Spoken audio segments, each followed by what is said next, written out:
The program you are about to hear is a production of the River's Edge Radio Network. The River's Edge can be heard 24 hours a day with the best in local Pittsburgh music at riversedgepgh.com. The River's Edge, your voice for local music. Enjoy the show.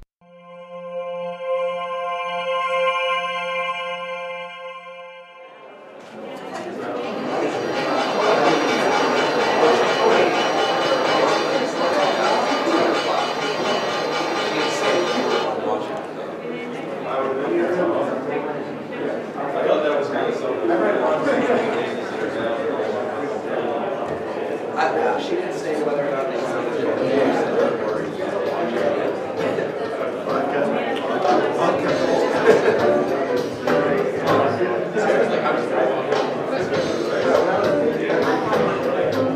Broadcasting from Millvale Studios, this is Funny Money on the River's Edge Network.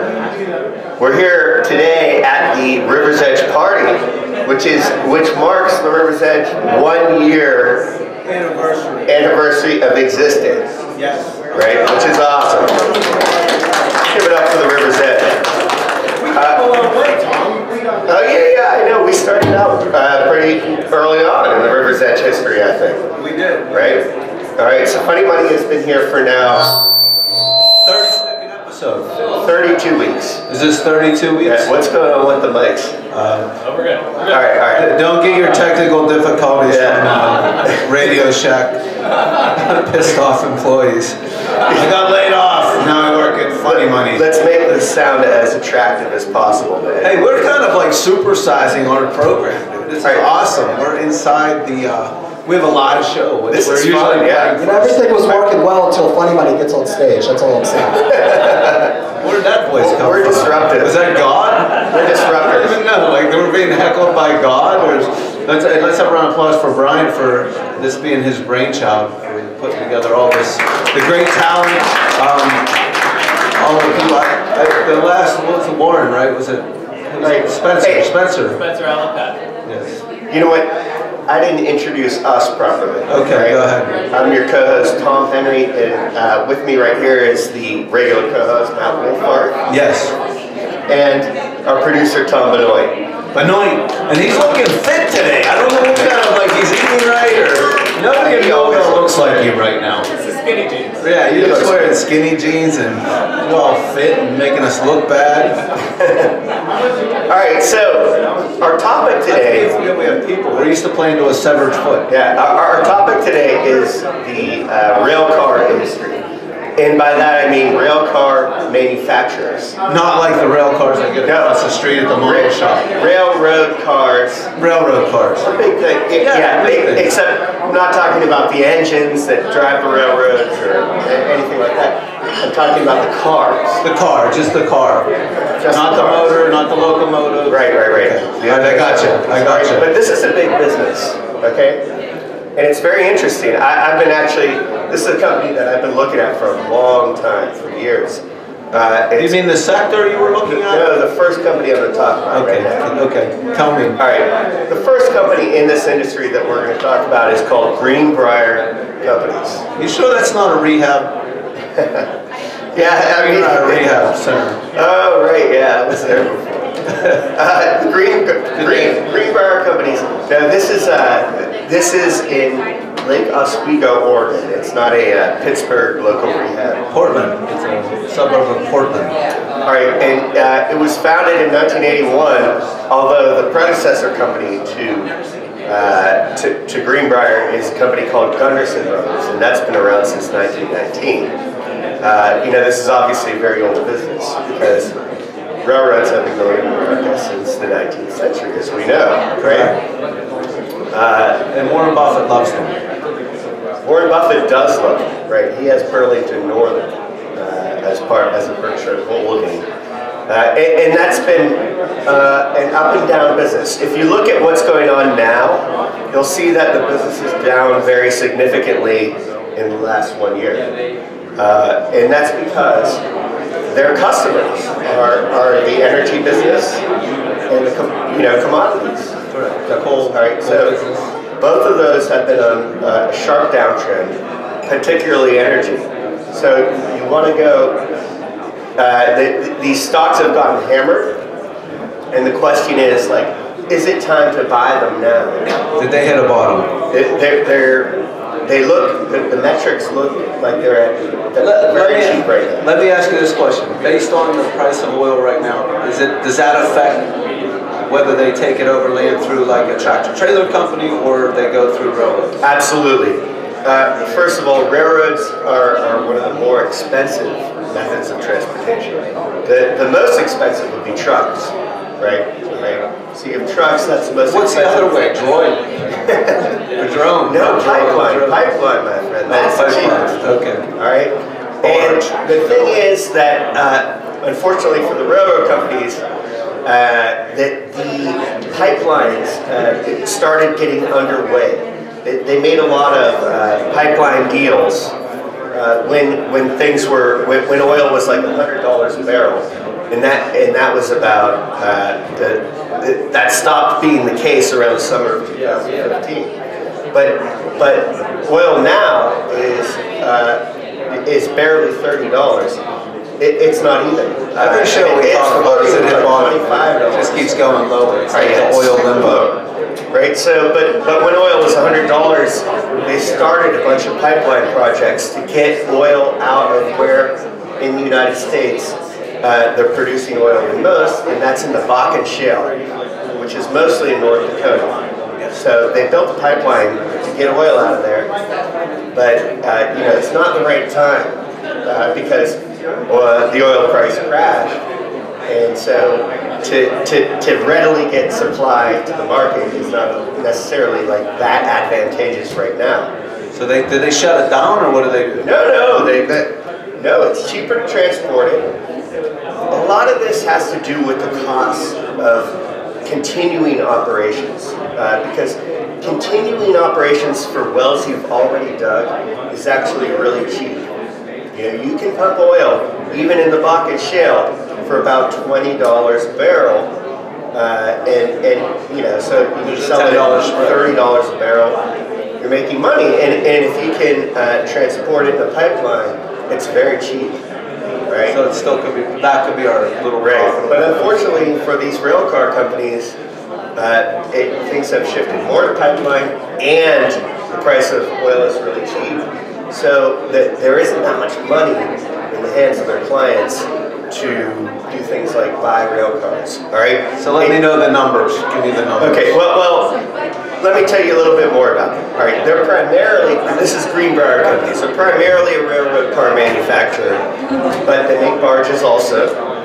They also refurbish rail cars, and that's a very important business. It's been really good recently, refurbishing, because so many of these rail cars don't meet regulations that are coming into effect. We got a big regulation in 2018 regulating the rail tank cars, which are the kind that transport oil, gasoline, ethanol, natural gas, etc.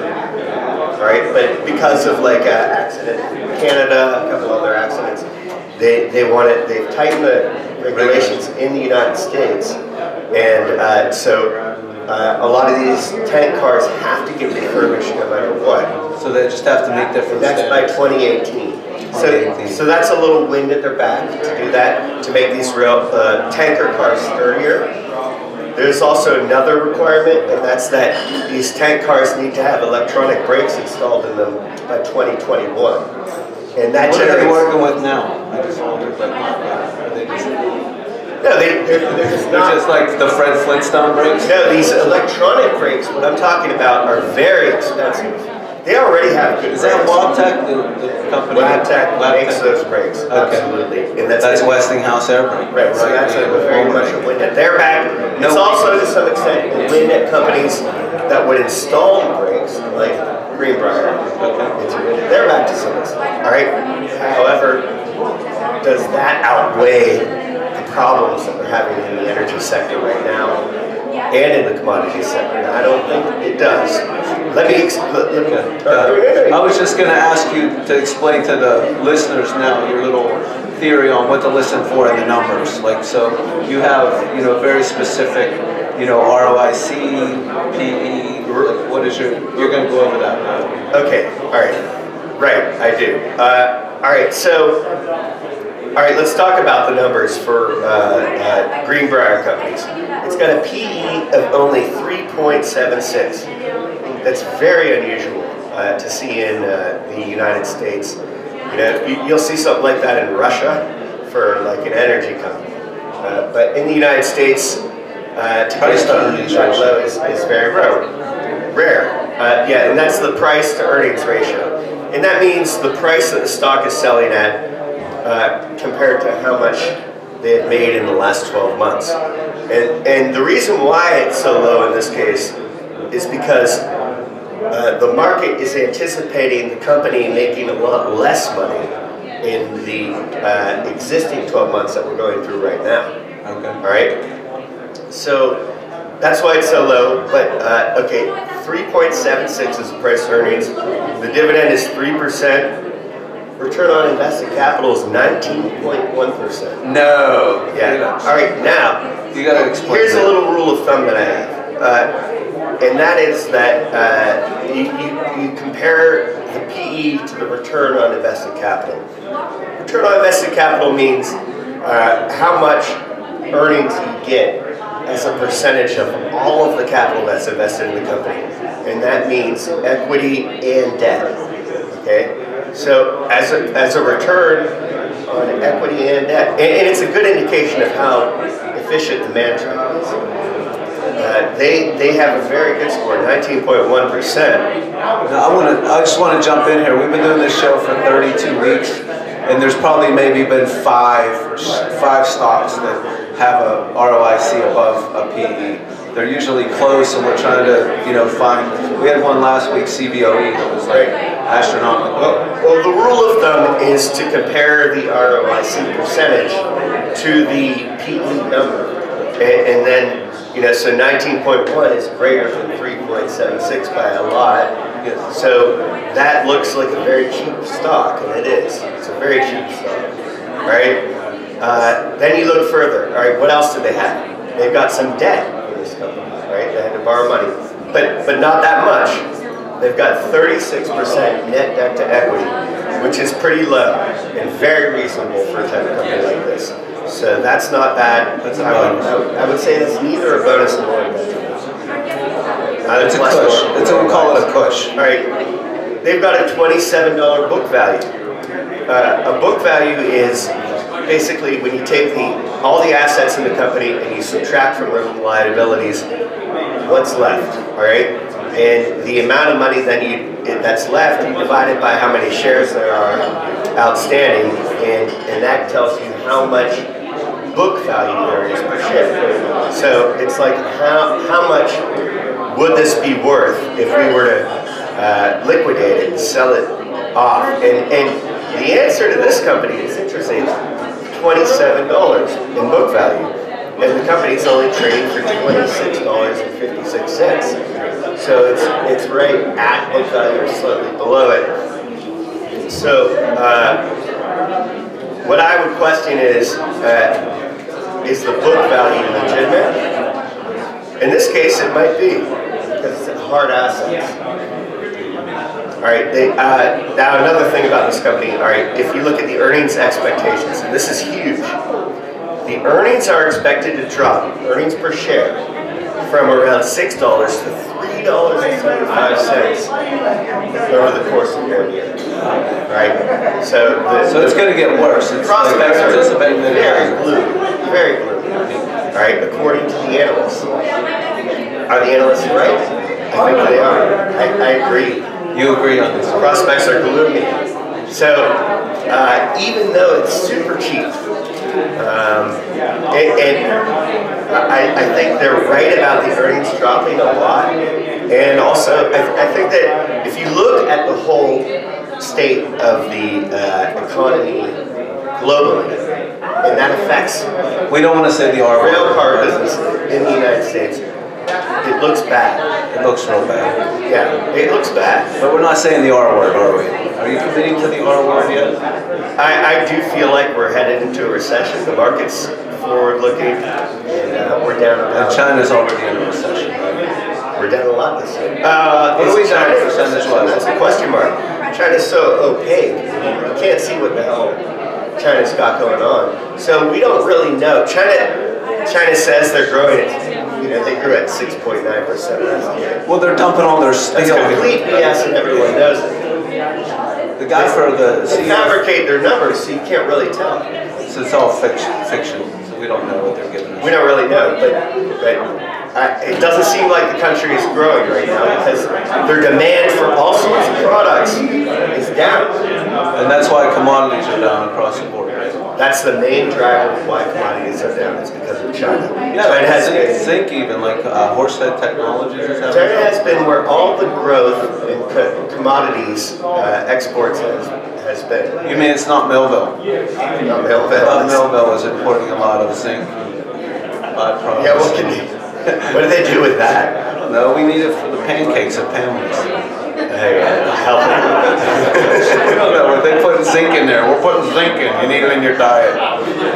Good for them. Try it. I don't know what to tell you. All right. But yeah, so that's a no. Sorry, what's our next one? Do you have more to talk about on this? Yeah, okay.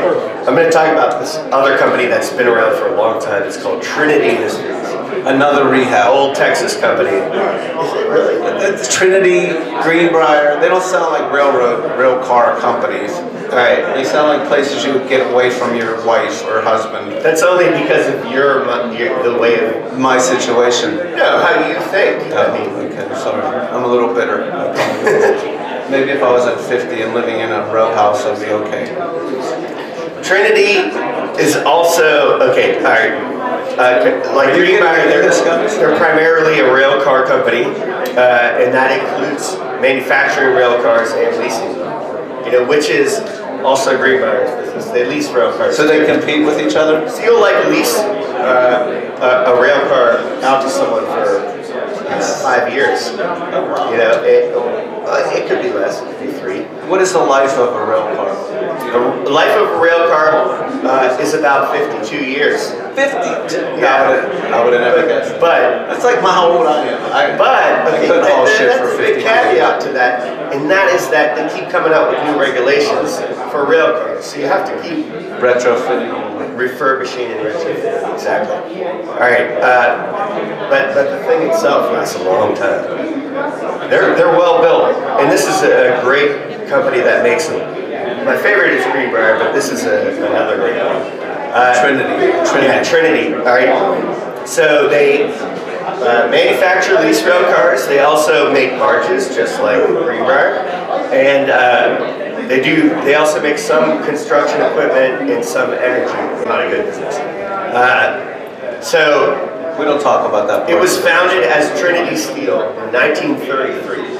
It's a very odd time to found a company because, as you know, it's during the Great Depression.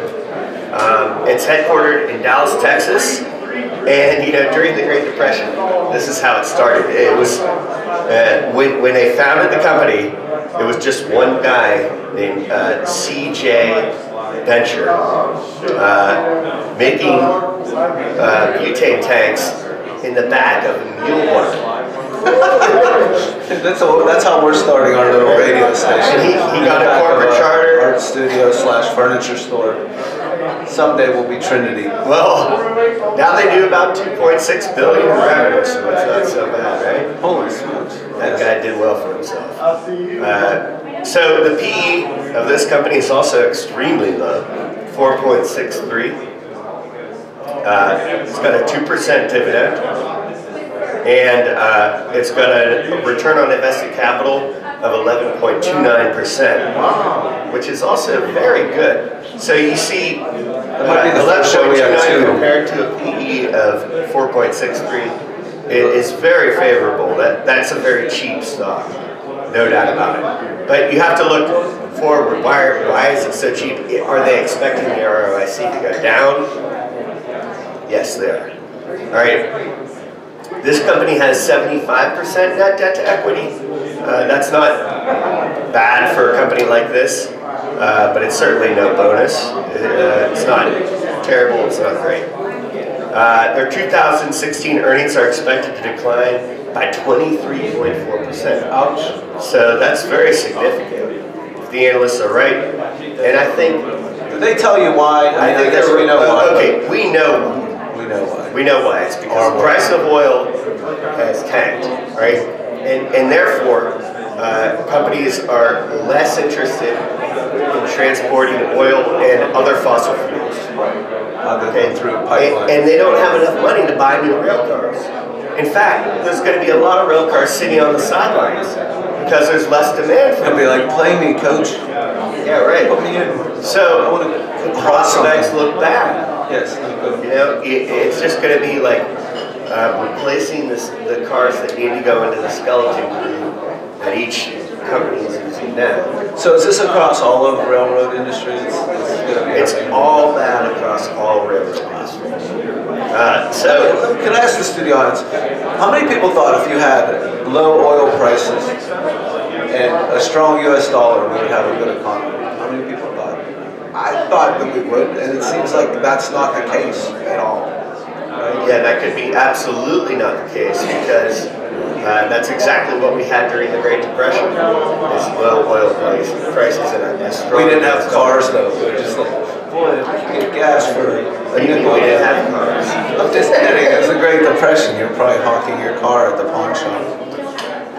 All right, it's a stretch. They all can't be winners. No, I thought you were revealing some lack of knowledge about everything. Yeah, I know my family had a bakery in the Depression, and bakeries did well. All right. Good enough. They made little loaves of bread that looked like rail cars. All right, so this stock, right, the earnings are expected to decline. The book value is $22.41 per share, and right now they're selling at $21.44. So they're slightly below book value. But this, okay, all right, look, Greenbrier is trading at 26.56. That's down from $60 in 2015. Oh my God. So these stocks have gotten pounded. Whoa. Now this one's 21.44. It's like a Black Diamond slope at Seven Springs. Right. This one's down from $50 in 2014. So it's down, more than half. It's not as bad as Greenbrier, which is down to less than a third of its previous price. But it's still taking a beating, and for good reason. And I expect these energy prices to stay low for a while, as you know. Yeah, what is your horizon on the energy price? Well, see, my thesis is, I heard an OPEC official say that, in order for American companies to capitulate, we need to get to like $20 and below oil. And that's what they've been saying they want. They want American producers who have been disrupting the oil market by producing a ton of oil by fracking to go under. They want them to go under. And then they think there'll be a window where they can raise oil prices really high. Yeah, just fitting the herd. Yeah, but that's not how capitalism works. Those guys will be in there in a second. They just turn it off. The prices go back up. Yeah, they're kidding. They go into their locust cocoon. So the OPEC guys seem determined to keep production on. So I think oil is going to be around $20. I thought that would be a good thing. Might stop there though, because they will cut production. So let's talk about our last one, right? The last one is called, the symbol is RAIL, which I love. And it's Freight Car America. Freight Car America was founded in 1901. It's headquartered in Chicago. All right. So, and what they do is they make freight cars, which is different than Greenbrier and Trinity, who make all sorts of different businesses. They make freight cars, they make tank cars. But freight cars are used for transportation of bulk material, like coal, wood, things like that. And you'll see them. Is that the one you want to jump when you're like on the railroad, like when you try to jump on the railroad? Most of the cars you see, right, although you see a lot of tank cars now, you'll see Mostly freight cars still. And coal is like the best thing for freight cars. You don't even need to put a tarp over it. Yeah, Often we'll have a tarp stretched over it if it's wood or something. But coal stays put. coal, they just leave it in. Yeah, it's great. Coal's in trouble too, right? Coal's getting pounded. Coal is absolutely getting pounded, and it's for the same reason that olive energy is. They're retraining coal miners in Kentucky to be software developers. Well, because oil goes down so much, coal goes down. Don't know what it means. Coal and natural gas will go down too when oil goes down, and that's because they're replacement fuels to some extent. Meaning there are some things you can use oil for, or natural gas, or coal. You know, and coal and natural gas are obviously interchangeable in terms of using power plants making electricity. Right? Most of our electricity here still comes from coal. Really? Right? I thought it was all nuclear. But not nuclear. no. We don't. We have no nuclear. Didn't the president say that? Someone pronounced it nuclear. But throughout, George H.W. Bush. Yes. America, we got That's nuclear. probably another one too. Another one. It's nuclear, right? It's nuclear. Yes, okay. Oh, that's a rough one. All right, so this company just sells those things. Is that different than selling tank cars? And the answer is yes. The market recognizes that difference. All right. Hey, you did not give the symbols for the first two buttons. Okay. The first two, the Greenbrier is GBX. Is it symbol? GPX? It's a great company. I love that company. It's just not the right time to buy it for this industry as a whole. Is it a time to buy it and hold it and just if you have money to invest? No, you know what? I'm very familiar with this stock. It's right around 26.56. So I say wait until it gets down to about $17. I'm serious. It'll get down there. Buy it at 17. Trinity, okay, TRN. TRN. That's the next one. Also very cheap. Okay, and then this one is Rail. I love that name. Yeah. All right. So for Freight Car America, it's a much smaller company. It's only got a $240 million market cap, whereas Greenbrier is like a $2 billion company, and Trinity's like $4 billion. All right. But the PE for Freight Car America is 9.37, so much higher, and that indicates that the market likes it. Right, the dividend is 1.9%. The ROIC, return on invested capital, is 2.94%. So that's pretty low. And you compare that 2.94 to the PE of 9.37, and you say, wow, this stock's actually trading at a premium, not a discount. Whereas the other two are trading at a deep discount. This has 29% net debt to equity, which is low, so that's good. And okay, here's the big difference. The earnings per share, whereas the others are supposed to decline by about 50%, this one's only expected to decline by about 4.9%. So you can see, So it's a little more of a the market values it higher. And the reason why the earnings are only expected to decline 4.9% compared to the others is because the others are heavily reliant on the energy industry,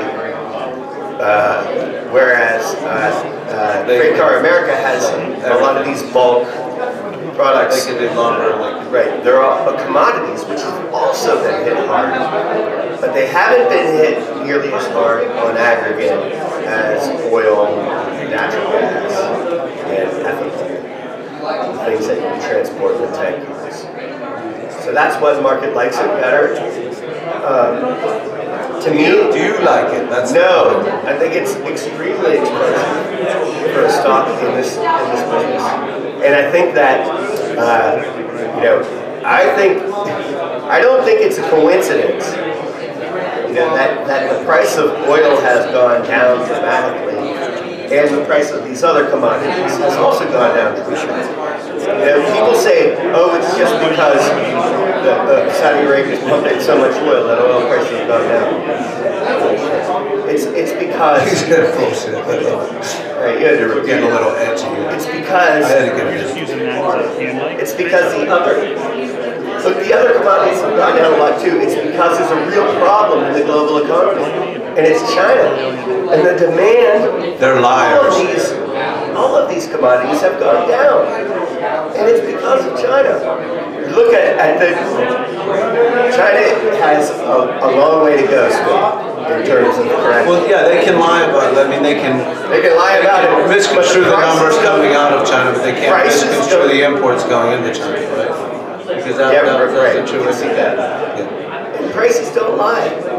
I mean, when there's lots of demand for coal, when there's lots of demand for iron ore, those prices will go up. Yep. And they fell off a cliff. Why? Because there's less demand for those products. Why? Because the Chinese economy is slowing down, if not in contraction right now. Right? And so I don't like railcar, even though it's not so much an energy play as the others. I think that these other commodities will catch up to energy in how much they've fallen. So at what point do you jump back in on this? Okay, I would get back in on Greenbrier, I said, like about when it hit $17. Or, I mean, is there more economic indicators that you need to see before you look at that? Or, yeah, well, one of the things, stability in China. I want to see $20 oil. $20 oil. Yeah. Got to see $20 oil before I will because I don't believe capitulation in oil will occur before $20. That's for the reason I said. It sounds like the Saudis and the rest of OPEC is determined to keep producing to drive out American producers. And also... And they have a little bit of a head start. And also, it's coincident with Chinese demand climbing. So it's going to go quickly to $20. And then you might consider buying them, but I wouldn't consider buying them until they're $17 price, much lower than they're $26.50. And that's the best managed of the three, so I would go for Greenbrier. Okay. Yeah, if you were going to rank them, Greenbrier? Greenbrier, then Trinity, and then Freight Car. All right, how long? All right. We're gonna guess. This is a truncated version. We apologize. We hope you guys enjoyed it. I don't know if anybody likes the stock market, but I really love learning from Tom, and he really takes time to know the sectors and makes it easy for the layman to understand, you know, what you're looking at in the stock market and where to go in. And I think overall it helps me just know how to hold on to my money without guessing and using someone else. And you can go online with like ShareBuilder, or maybe you use Fidelity. I use Fidelity, yeah. Fidelity is great, really cheap. And take like $100 that you're willing to lose, you know what I mean, and play with the stock. But once you get your first taste of a profit on the stock, it's kind of a good feeling. To me, it's like fantasy football for your life. Right. You know, and it doesn't go out of season, so you don't have to wait 3 months like football. This is a bad market to start going in and investing in stocks. Hold off. And maybe try fantasy football then. Yeah, we have a show about money. We don't condone anything. Just sit and listen. If you've been in for a long time and you know what you're doing, go short. Yeah. What did you go short? You went short on Chevron? Well, I went short on the whole S&P 500. Okay. That's my biggest short. But then my biggest individual short is Chevron. I still think that's a great short. I think it's going to be $40. 40. It's at like 80 cents. And what was the one you had the big win on? You had one that you said that you did well on your short. I'm doing well on all my shorts. Exxon's another one. In history, like in your past, you did well. Oh, the best short I ever had was Lehman. Lehman Brothers. I don't know much about short. I just know. That one went down to zero. You did good there. All right. We're I think we're out of. Well, you have to say it. Okay. We're all out of funny money. Hey guys, thanks for listening. We appreciate it. And thanks for supporting the Millville Studios. Thanks for being at the party tonight. We appreciate it. Good night.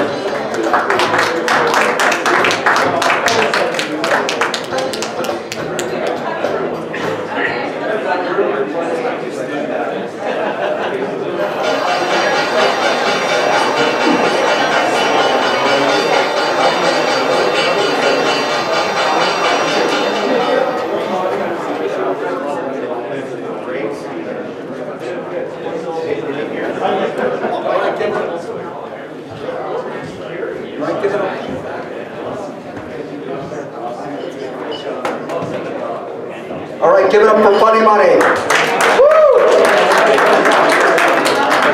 Right, up next we have Paul Kostek. A great musician here in Pittsburgh. You can hear him on the stream at riversedgepgh.com and on the TuneIn radio app. You can either search for us, search for the River's Edge, or you can actually look us up on the local. Click the local button on the TuneIn radio app. You'll see lovely stations like KDKA, KQB, KHB, which my friend Pat Queenan is doing some work with, and you'll also find the River's Edge, 100% local music, no covers, all locally written and locally produced music. But I'm going to call out my three friends over here from WCAL, Jared, Zach, John, calling you up, calling you on stage as we set up. These guys are very interesting guys. Zach is actually a station manager out of WCAL, which is where I started my radio career as a DJ out there. Yeah. And Jared, you're also on the executive board. What do you do there? Jared is the business director. Jared was actually my first producer. I originally was doing a show called Crawford on Cal at WCAL. And I didn't have a producer, and actually Patrick included, my friend here in the front, told me that that was radio suicide. So I asked, could somebody produce my show? And Jared was the one to join me, and it was made the show. It changed the show completely. It went from a show that was okay to a really good show because I was able to focus on my content a little bit. And we have John here, who is from the Existential Gentleman. You can also hear on the River's Edge Radio Network. And you are working on a music festival with Zach. Tell us a little bit about that. It is Heavy Metal Menneson. We throw it at Innocent City Park Amphitheater. Zach and I do it, and we are working our third year of doing it. And we are in the band selection phase right now, so expect to hear something about it soon. And we are aiming for late May. Late April, sorry. Last year, that was one of the music festivals that the River's Edge was very thankful and very blessed to be a part of, and it was definitely a great experience for us. So up next, we're going to have Paul Kostek. He's going to get the stage ready. And are you ready now? All right, he's ready now. So we're going to hear something from Paul Kostek, and then Dawn Strange at the end of the night. So stay tuned. Lots of great music here at the one-year party for the River's Edge Radio Network.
Check.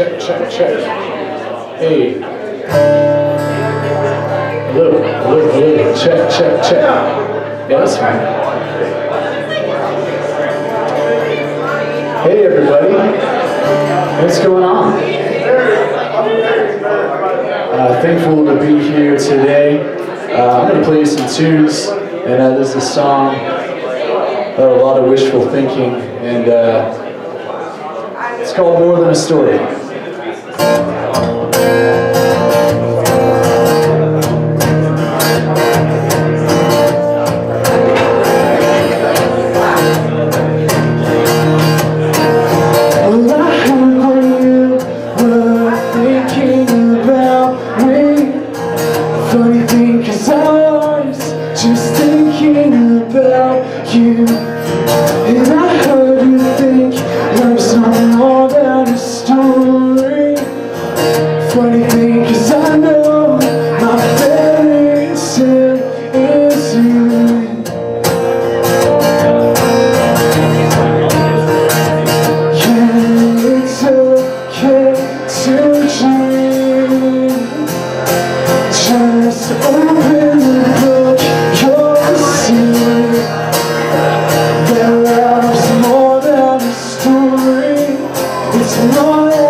Thank you.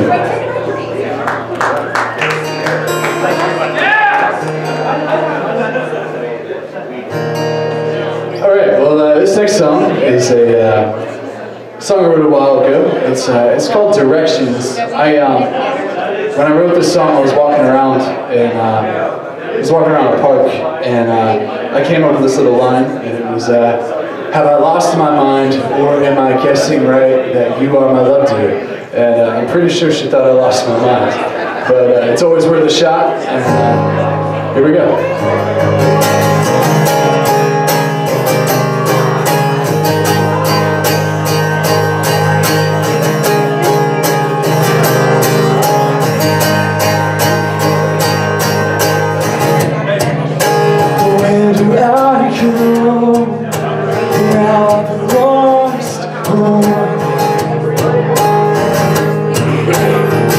Yeah, I'm still caught in the motions, caught up in your love, and I'm stuck, not ready to give up, 'cause my mind is headed in directions that I never could have expected. Oh, have I lost my mind? Or am I guessing that you are not love to me?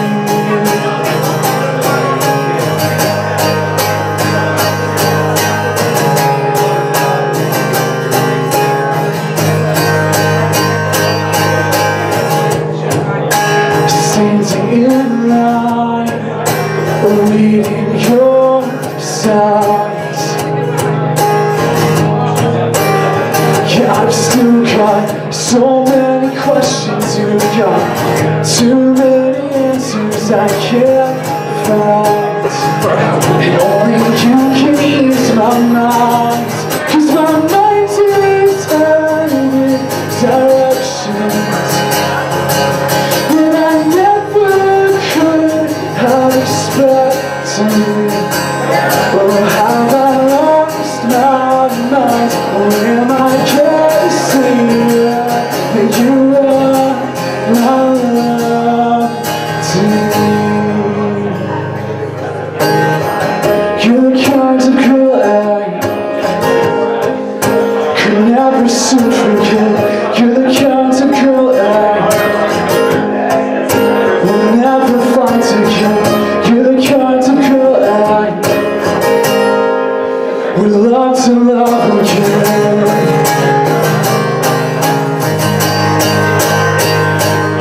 'Cause my mind is headed directions that I never could have expected. Oh, have I lost my mind? Or am I guessing right? And you are not love to me. Yeah, 'cause my heart is giving impressions that I never knew existed. Oh, have I lost my mind? Or am I guessing right? And you are not love to me. Yeah, have I lost my mind? Or am I guessing right? That you are not love to me.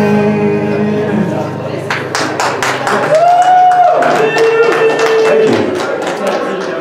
Looks like you're having a party over there. Yeah. All right, I'm gonna try and We had over 50 people. We probably had at least 50 at night. So I've been working on a new EP, and I'm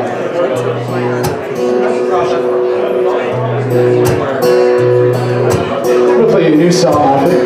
I guess most of them are new to you guys. You haven't heard it before, but this song is called Magic. Don't keep that magic from me, baby. You know that your heart drives me crazy. I search high and I've searched low. No, I can't let this go. You know, it's a shame that you're leaving. I said all that I could say. So withhold your love from me. You said you believed me, so darling you should stay. Don't withhold your love. When I told you I'd be there, you listened.